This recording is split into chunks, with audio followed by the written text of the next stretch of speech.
নমস্কার বন্ধুরা, কেমন আছো সবাই? আশা করি সবাই ভীষণ ভালো আছো। এই ভিডিওটা মেয়ের জন্মদিনের দিন।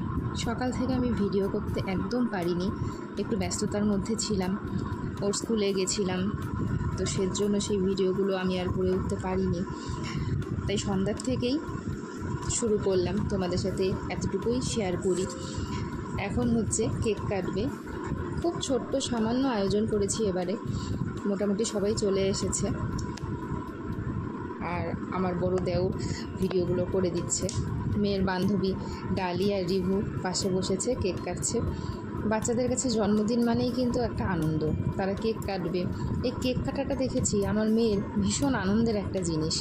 ও জন্মদিন কতটা বোঝে বা যে কোনো অনুষ্ঠানই কতটা বোঝে আমি ঠিক জানি না, কিন্তু একটা কেক এনে যখন বাড়িতে কাটা হয় না, ও খুব আনন্দ পায়।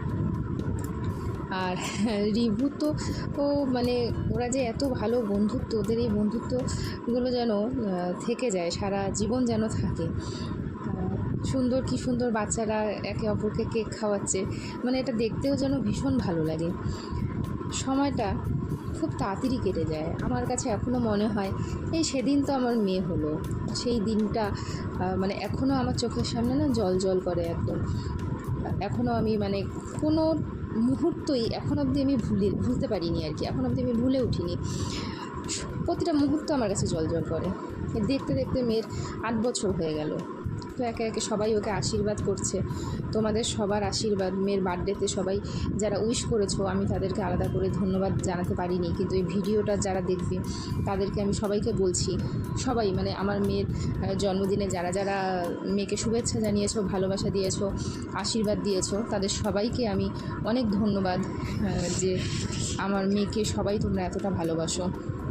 মেয়েও খুব সুন্দর শান্তশিষ্ট হয়ে সবার আশীর্বাদ নিচ্ছে, এটাই বেশ বড় পাওনা যে ও চুপচাপ বসে আছে। সাধারণত ও বাড়িতে এরকম এতক্ষণ চুপচাপ বসে থাকে না।